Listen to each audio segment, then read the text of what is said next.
Good morning student. बेटा, third chapter atom और molecules में जो बचा है, जो चीज रह गई थी बुक में नहीं समझा पाई, उसे आपको मैं अब समझा रही हूँ। आयन। आयन का मतलब होता है किसी भी एटम का नेगेटिव और पॉजिटिव होना। आयन का मतलब होता है पॉजिटिव और नेगेटिव एलिमेंट में। एक एग्जांपल से समझिए। Sodium chloride. Sodium chloride. Na symbol है, Cl सिंबल है। एटॉमिक नंबर 11 है और एटॉमिक नंबर 17 है। एटॉमिक नंबर पेरियोडिक टेबल में इनका प्लेस KLMN सेल है, जहां पर इलेक्ट्रॉन डिस्ट्रीब्यूट होते हैं और चक्कर गोल गोल चक्कर काटते हैं। यदि सोडियम का इलेक्ट्रॉनिक कॉन्फ़िगरेशन देखें 281 और क्लोरीन का 287। 281 में लास्ट में 1 इलेक्ट्रॉन है, क्लोरीन का 7 है। यहाँ पर ये नियम आता है कि लास्ट में यदि 8 इलेक्ट्रॉन हो तो इनका ऑक्टेट कंप्लीट हो जाता है और ये सेटिस्फाई हो जाते हैं, स्थायी हो जाते हैं, स्टेबल। अब सोडियम भी चाहता है कि मुझे यहाँ पर 8 हो, तो 8 होने के लिए उसे 7 इलेक्ट्रॉन चाहिए, या वो एक इलेक्ट्रॉन हटा दे। यदि वो इस इलेक्ट्रॉन को हटा देता है तो उसके पास 8 हो जाते हैं।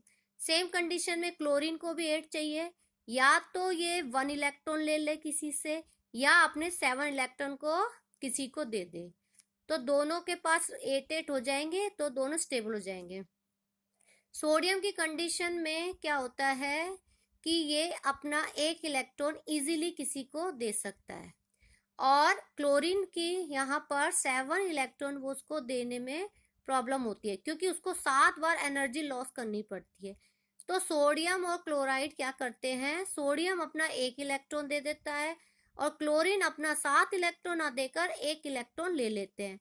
जब सोडियम से एक इलेक्ट्रॉन जाता है तो उसका लास्ट कितना सेल में 8 में रह जाता है, और इसका कितना रह जाता है, 7 को एक मिलते ही क्या हो जाता है, 8 हो जाता है। तो दोनों क्या हो जाते हैं, आपस में बॉन्ड बनाकर स्टेबल हो जाते हैं।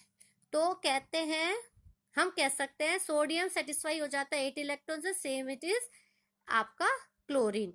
तो सोडियम में एक 7 आए या एक डोनेट करे तो वो क्या करता है, एक डोनेट करता है। उसी की तरह क्लोरीन में 7 डोनेट करे या एक रिसीव करे, तो इस तरह आपका ये बन जाता है 287। तो सोडियम और क्लोरीन दोनों ही 8-8 इलेक्ट्रॉन को शो करते हैं आउटर सेल में। तो सोडियम डोनेट करता है 1 इलेक्ट्रॉन, इसीलिए वो कहलाता है कैटायन बनाता है और पॉजिटिवली चार्ज। पॉजिटिवली चार्ज का मतलब होता है दानवीर, देने वाला। और क्लोरीन रिसीव करता है एक इलेक्ट्रॉन, इसीलिए इसको एनायन नेगेटिव कहते हैं। नेगेटिव मतलब लेने वाला। तो एनायन और कैटायन क्या होता है, कैटायन मतलब पॉजिटिव जिसने दिया है, एनायन मतलब नेगेटिव जिसने लिया है। अब टेबल 3.1 जो 4 है उसमें एलिमेंट का रेशो देखिए। ये है हाइड्रोजन, इसमें कौन कौन से एलिमेंट है, हाइड्रोजन और ऑक्सीजन। रेशो इनका 1.8 है। कैसे है, हाइड्रोजन के 2 एटम इंटू 1 और ऑक्सीजन है। हम यहाँ पर रेशो निकाल रहे हैं, तो रेशो का साइन लगाया है, 2 इंटू 1 2, और ऑक्सीजन का 16 क्या हो गया, मास है बेटा ये, तो 2 1 जा 2, 2 8 जा 16। सेम अमोनिया, अमोनिया का मास कितना है 14, और कितने हाइड्रोजन है 3, 14 टू 3। सेम CO2, सी कितने हैं 12, और ऑक्सीजन कितने हैं 2, तो एक मास कितना होता है 16, तो 12, 16 2 जा 32। तो ये आपने 2 से करा, 2 6 जा 12, 2 16 जा 2 3 जा 6, 2 8 जा 16। सेम है कैल्शियम ऑक्साइड का, कैल्शियम का मास है 40 और ऑक्सीजन का 16, तो इनको काट कर मिला 5.2। As it is magnesium sulphide. तो आपको सबसे पहले आना चाहिए कि इसमें कौन से एलिमेंट है, इनका रेशो कैसे निकलना है, और यहाँ पर मास का यूज होगा। नेक्स्ट आता है फॉर्मूले कैसे बनते हैं। फॉर्मूले के लिए मैंने बोला हाइड्रोजन क्लोराइड, तो आप ऐसे लिखेंगे हाइड्रोजन क्लोराइड। सबको आना चाहिए सिंबल, फिर वैलेंसी। सिंबल वैलेंसी आपके बुक में दे रखी है, आपको लर्न करना है। फिर आपको क्रॉस मल्टीप्लाई करना है, H से क्रॉस करा -1 +1, माइनस +1 गए तो बना HCl। कैल्शियम ऑक्साइड, कैल्शियम का सिंबल, ऑक्सीजन का ये कटे ये बेटा। मॉलिक्यूलर मास, ये फॉर्मूले बनाना आप बुक में देखिए, इस फॉर्मूले आप तभी बना सकते हैं जब तक आपको सिंबल आएंगे।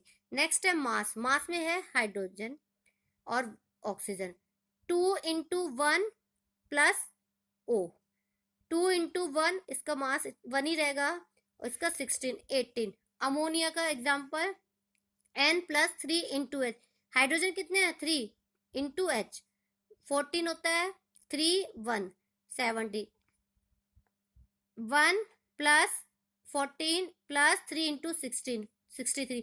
बेटा एक बार फिर समझा देती हूँ, H plus N plus O3, molecular mass के बीच में प्लस का साइन आता है, याद रहना। मोल कंसेप्ट क्या है, 6.022 आपका नंबर ऑफ पार्टिकल्स है, मतलब एक मोल में किसी भी सब्सटेंस में फिक्स वैल्यू इतनी होगी। इसका फॉर्मूला देखिए, number of moles small n given mass, जितना भी इसका मास दे रखा है मोलिकुलर मास, उसका रियल मास कितना है, ठीक है। वो कहेगा कि हीलियम है, हीलियम का मोलिकुलर मास 4 है और गिवन मास दे रखा है कि 4 ग्राम में कितना है। सेकंड है number of moles given number of particles upon Avogadro number, यदि नंबर ऑफ मोल्स निकालने हैं तो कितने नंबर ऑफ पार्टिकल है कैपिटल एन, और एवोगैड्रो नंबर। तो बेटा ये आपका चैप्टर है, आप इस जो मैंने समझा है उसे समझिए, आपको कोई नहीं आता तो आप पूछ लीजिए। Okay student.